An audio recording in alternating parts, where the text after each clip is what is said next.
एक तो हमारा लक्ष्य है 2047 हिंदुस्तान विकसित होना ही चाहिए, नो कॉम्प्रोमाइज। दोस्तों, पीएम मोदी लगभग अपने हर स्पीच में 2047 तक भारत को विकसित देश बनाने की बात करते हैं, लेकिन भारत विकसित बनेगा कैसे वो कभी नहीं बताते। और वो भी छोड़ो, क्या आपको सच में लगता है इंडिया 2047 तक एक विकसित देश बन पाएगा? ये सवाल जरूरी इसीलिए है क्योंकि कई लोगों को यही नहीं पता कि डेवलप्ड नेशन का मतलब क्या होता है। इसीलिए आज की इस वीडियो में हम मेनली 4 चीजों पर बात करने वाले हैं। पहला, कि कोई देश डेवलप्ड कब कहलाता है। दूसरा, कि इंडिया को डेवलप्ड नेशन बनने में किन किन रुकावटों का सामना करना पड़ रहा है। तीसरा, कि चाइना इतना डेवलप्ड होने के बावजूद भी डेवलपिंग नेशन में क्यों गिना जाता है। और चौथा, कि इंडिया आखिर डेवलप्ड नेशन कैसे बन सकता है, क्योंकि अगर सिर्फ इकोनॉमिक ग्रोथ या जीडीपी ही डेवलपमेंट का फैक्टर होता तो चाइना कब का डेवलप्ड नेशन बन चुका होता। और इटली जैसा देश जिसकी जीडीपी इंडिया से भी आधी है, उसे डेवलप्ड नेशन क्यों कहा जाता है। तो चलो सबसे पहले यही समझने की कोशिश करते हैं कि एक विकसित देश किसे कहते हैं।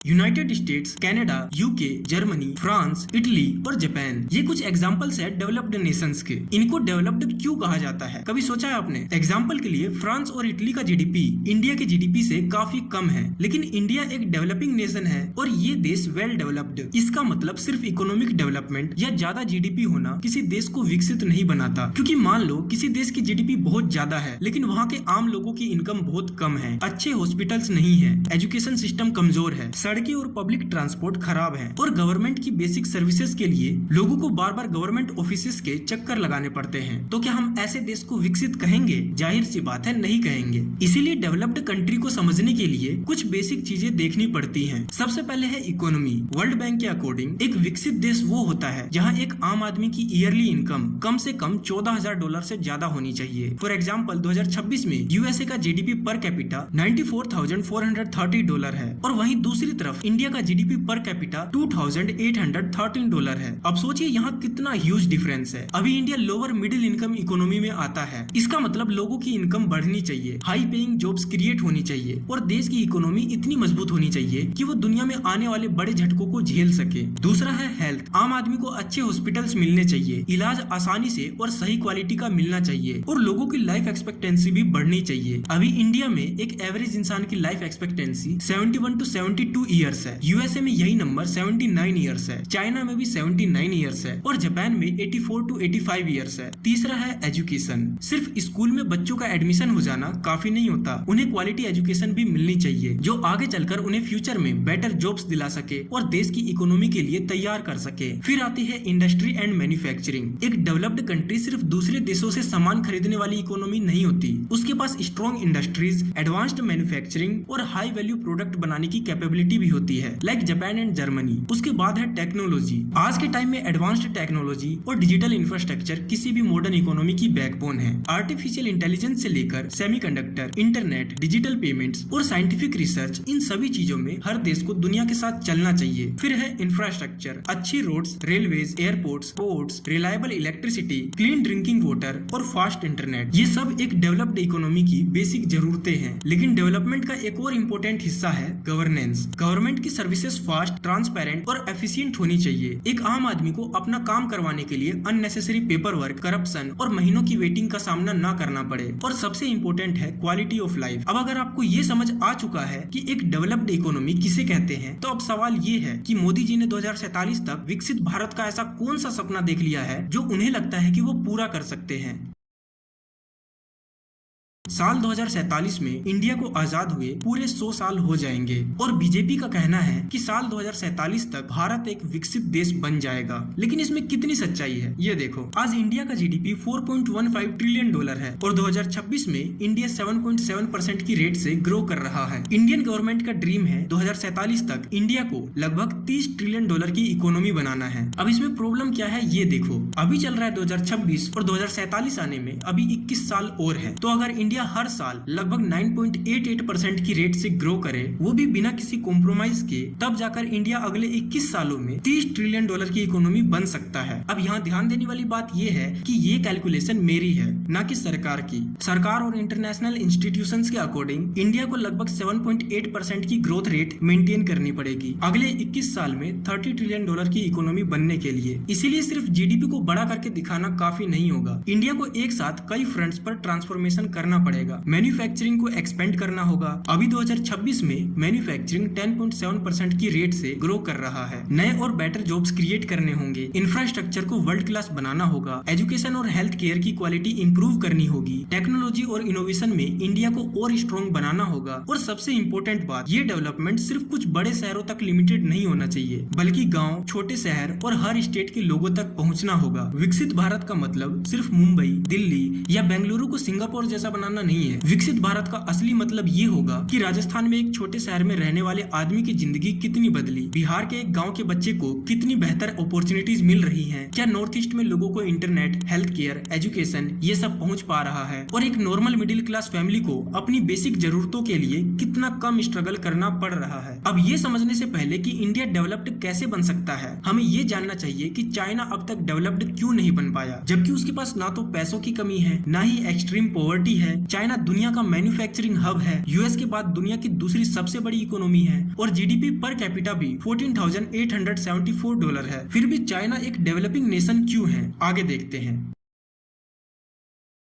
अब तक हमने जितना भी डेवलप्ड कंट्री की डेफिनेशन को समझा है, उसके हिसाब से देखा जाए तो चाइना को डेवलप्ड कंट्रीज की लिस्ट में रखना काफी लॉजिकल लगेगा। चाइना दुनिया की सबसे बड़ी मैन्युफैक्चरिंग पावर में से एक है। उसके पास दुनिया के सबसे बड़े इंडस्ट्रियल बेसिस में से एक है। हाई स्पीड रेल से लेकर मेगा इंफ्रास्ट्रक्चर प्रोजेक्ट्स तक चाइना ने पिछले कई डेकेड्स में इंफ्रास्ट्रक्चर के लेवल पर पूरी दुनिया को सरप्राइज किया है। टेक्नोलॉजी में भी चाइना किसी से पीछे नहीं है। Electric vehicles, batteries, solar panels, telecom, artificial intelligence, high speed rail और भी कई इंपोर्टेंट टेक्नोलॉजीज में चाइना दुनिया के सबसे आगे के देशों में खड़ा है। और इकोनॉमी का तो कहना ही क्या, चाइना दुनिया की सेकंड लार्जेस्ट इकोनॉमी है। दुनिया भर में चाइनीज प्रोडक्ट्स बिकते हैं। ग्लोबल सप्लाई चेन का एक बहुत बड़ा हिस्सा चाइना से जुड़ा हुआ है। वर्ल्ड ट्रेड ऑर्गेनाइजेशन यानी WTO खुद चाइना को अभी भी डेवलपिंग कंट्रीज के रूप में ही क्लासिफाइड करता है। लेकिन यहाँ एक इम्पोर्टेंट बात समझना जरूरी है। चाइना की टोटल इकोनॉमी साइज बहुत बड़ी है, लेकिन जब इसी इकोनॉमी को उसकी पॉपुलेशन से डिवाइड करके देखा जाए तो फिर मामला बिल्कुल उल्टा पड़ जाता है। चाइना की पॉपुलेशन 1.4 बिलियन के आसपास है। मतलब एक तरफ शंघाई,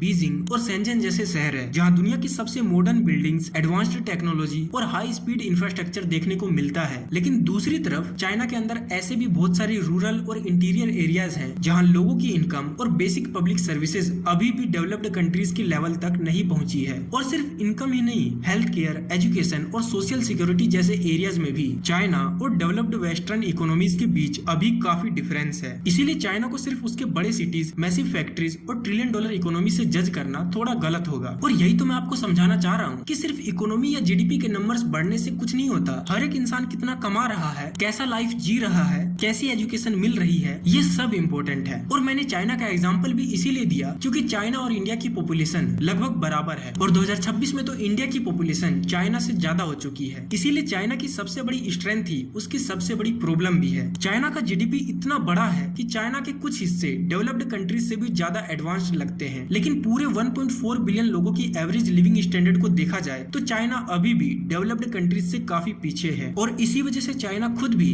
अपने आप को एक डेवलपिंग कंट्री के रूप में देखता है। लेकिन चाइना भी बहुत होशियार है। चाइना डेवलपिंग कंट्री का स्टेटस इतनी आसानी से नहीं छोड़ने वाला, क्योंकि इसके पीछे चाइना का बहुत बड़ा फायदा है। आगे देखिए कैसे। देखिए, वर्ल्ड ट्रेड ऑर्गेनाइजेशन ने डेवलपिंग कंट्रीज के लिए कुछ स्पेशल प्रोविजंस बना रखे हैं ताकि वो देश अपनी इकोनॉमी को बेहतर बना पाए। ऐसा नहीं है कि डेवलपिंग कंट्री लिखवा लेने से WTO आपको फ्री में पैसे देने लगता है, ऐसा कुछ नहीं है। लेकिन डेवलपिंग कंट्रीज को इंटरनेशनल ट्रेड के रूल्स में कुछ एक्स्ट्रा फ्लेक्सिबिलिटी मिल सकती है। जैसे कुछ एग्रीमेंट्स को इम्प्लीमेंट करने के लिए ज्यादा टाइम मिल सकता है, कुछ केसेस में टेक्निकल असिस्टेंट मिल सकती है, और डेवलपिंग इकोनॉमीज के लिए कुछ ट्रेड रूल्स में डेवलपमेंट को ध्यान में रखकर फ्लेक्सिबिलिटी दी जाती है। अब ये चीजें सुनने में छोटी लग सकती है, लेकिन एक ऐसा देश जो अभी रैपिडली डेवलप हो रहा है उसके लिए ये काफी इंपॉर्टेंट हो सकता है। अब एक बार चाइना को साइड में रखते हैं और इंडिया को देखते हैं, क्योंकि डेवलप्ड कंट्री बनने की बात करने से पहले हमें ये देखना होगा कि आज इंडिया कहाँ खड़ा है। सबसे पहले बात करते हैं इनकम की। इंडिया की टोटल इकोनॉमी दुनिया की सबसे बड़ी इकोनॉमीज में जरूर आ गई है, लेकिन जब इसी इकोनॉमी को 140 करोड़ से ज्यादा लोगों में डिवाइड करके देखेंगे तो यहाँ भी मामला बिल्कुल अलग नजर आता है। 2026 में इंडिया की जीडीपी पर कैपिटा लगभग $2,813 है। वर्ल्ड बैंक की करंट इनकम क्लासिफिकेशन में इंडिया अभी भी लोअर मिडिल इनकम इकोनॉमी है। हाई इनकम इकोनॉमी इकोनॉमी बनने के लिए पर कैपिटा इनकम का लेवल कम से कम $14,000 से ज्यादा होना चाहिए। मतलब इंडिया की इकोनॉमी बड़ी तो हो रही है, लेकिन आम इंडियन की इनकम अभी भी बहुत कम है। फिर आती है जॉब्स की प्रॉब्लम। इंडिया के पास दुनिया की सबसे बड़ी वर्किंग एज पॉपुलेशन में से एक है, लेकिन इतने बड़े वर्कफोर्स को सिर्फ जॉब नहीं, अच्छी और प्रोडक्टिव जॉब्स चाहिए। ऐसी जॉब्स जहां इनकम हाई हो, स्किल्स डेवलप हो और प्रोडक्टिविटी हाई हो। वर्ल्ड बैंक के मुताबिक इंडिया में लेबर फोर्स पार्टिसिपेशन अभी भी कई कंपेरेबल कंट्रीज से कम है और इंडिया को 2047 तक हाई इनकम इकोनॉमी बनने के लिए ज्यादा और बेटर जॉब्स क्रिएट करनी होंगी। और यहाँ एक और इम्पोर्टेंट प्रॉब्लम है, ह्यूमन कैपिटल। अगर एक देश के पास दुनिया की सबसे बड़ी यंग पॉपुलेशन हो, लेकिन उस पॉपुलेशन को high quality education, health care और रेलेवेंट स्किल्स ही ना मिले, तो डेमोग्राफिक डिविडेंड ही डेमोग्राफिक बर्डन बन सकता है। एक और बहुत बड़ी दिक्कत ये भी है कि आज 2026 में इंडिया के पास यंग वर्किंग पॉपुलेशन बहुत ज्यादा है, लेकिन 21 साल बाद यही यंग लोग अपने 40s और 50s में होंगे। तब हमारे पास सिर्फ पॉपुलेशन ज्यादा होगी, यंग लोगों की कमी होगी। फिर आता है मैन्युफैक्चरिंग। इंडिया ने मैन्युफैक्चरिंग में प्रोग्रेस जरूर किया है, लेकिन चाइना जैसे मैन्युफैक्चरिंग पावर हाउस के लेवल तक पहुंचने के लिए अभी बहुत बड़ा एक्सपेंशन चाहिए। और ये सिर्फ फैक्ट्रीज बनाने की बात नहीं है, हमें ग्लोबल सप्लाई चेन में ज्यादा डीपली इंटीग्रेट होना है, एक्सपोर्ट्स बढ़ाने हैं, टेक्नोलॉजी और स्किल्स इंप्रूव करनी है और इंडियन कंपनीज की प्रोडक्टिविटी बढ़ानी है। फिर आता है infrastructure, highways, railways, airports, ports, electricity, logistics, cities. India ने पिछले कुछ सालों में इन सभी चीजों में मैसिव इन्वेस्टमेंट किया है, लेकिन अगर हमें अगले 2 दशक तक 7 से 8% के आसपास की हाई ग्रोथ रेट मेंटेन करनी है, तो इंफ्रास्ट्रक्चर का एक्सपेंशन भी उसी स्पीड से कंटिन्यू करना पड़ेगा। और सिर्फ फिजिकल इंफ्रास्ट्रक्चर नहीं, हेल्थ, एजुकेशन और स्किल्स भी इंफ्रास्ट्रक्चर ही है, ह्यूमन इंफ्रास्ट्रक्चर। इमेजिन कीजिए कल इंडिया ऑफिशियली अनाउंस कर दे India is now a developed country, तो क्या हो जाएगा? क्या अगले दिन अनएम्प्लॉयमेंट खत्म हो जाएगा? क्या पॉवर्टी खत्म हो जाएगी? क्या हर गांव में वर्ल्ड क्लास हॉस्पिटल्स बन जाएंगे? क्या हर बच्ची को वर्ल्ड क्लास एजुकेशन मिलने लगेगी? क्या इंडियन वर्कर्स की प्रोडक्टिविटी अचानक जापान या जर्मनी के लेवल पर पहुंच जाएगी? क्या per capita income developed countries के बराबर हो जाएगी? ऐसा तो नहीं होगा ना, क्योंकि इकोनॉमी किसी सर्टिफिकेट या अनाउंसमेंट से ट्रांसफॉर्म नहीं होती है। एक देश डेवलप्ड तब होता है जब उसकी economy, institutions, infrastructure, human capital और लोगों की क्वालिटी ऑफ लाइफ में लॉन्ग टर्म इंप्रूवमेंट आता रहे। अमेरिका डेवलप्ड है, लेकिन वो अपनी टेक्नोलॉजी और प्रोडक्टिविटी आज भी इंप्रूव कर रहा है। जापान डेवलप्ड है, लेकिन एजिंग पॉपुलेशन और लो ग्रोथ जैसे प्रॉब्लम से डील कर रहा है। जर्मनी डेवलप्ड है, लेकिन अपनी इंडस्ट्री और कॉम्पिटिटिवनेस को लेकर चैलेंजेस फेस कर रहा है। यानी डेवलप्ड बनने के बाद भी प्रॉब्लम्स खत्म नहीं होती है, बस प्रॉब्लम्स के नेचर बदल जाते हैं। इसीलिए अगर हम डेवलप्ड कंट्री के लेवल को ही अपना फाइनल डेस्टिनेशन समझ लेंगे, तो हम एक साइकोलॉजिकल ट्रैप में फंस सकते हैं। हमें दुनिया को ये बताने की जरूरत नहीं है कि इंडिया एक डेवलप्ड नेशन है, हमें इंडिया को इतना डेवलप्ड बनाना है कि दुनिया को बताने की जरूरत ही ना पड़े। एंड में मैं बस इतना ही कहना चाहूंगा कि इंडिया को डेवलप्ड नेशन की लिस्ट में जरूर आना चाहिए, लेकिन इस तरह से नहीं कि एक आम आदमी की बेसिक नीड ही पूरी ना हो पाए और इंडिया को बस एक डेवलप्ड नेशन का लेवल मिल जाए। इससे तो ग्लोबल लेवल पर हमारी और बेइज्जती होगी। सरकार को अगर इस देश को विकसित बनाना ही है, तो हमें अच्छी सड़कें दो, साफ पानी दो, साफ हवा दो, बेटर इंस्टीट्यूशन प्रोवाइड करो, करप्शन खत्म करो, फेयर एग्जामिनेशन करवाओ, अच्छी हेल्थ केयर प्रोवाइड करवाओ, रिसर्च एंड डेवलपमेंट में इन्वेस्ट करो। ईज ऑफ डूइंग बिजनेस अभी भी कॉम्प्लिकेटेड है, इसको आसान बनाओ। और सबसे बड़ी चीज, इस देश को सुंदर बनाओ। आधा दिमाग तो घर से बाहर निकलते ही खराब हो जाता है, टूटी सड़कें देख के, सड़कों पर गड्ढे और गोबर देख के, नाले का पानी सड़कों पर आता देख के। अरे कम से कम सड़कें तो अच्छी बना दो, हमारे टैक्स के पैसों का अचार डालते हो क्या?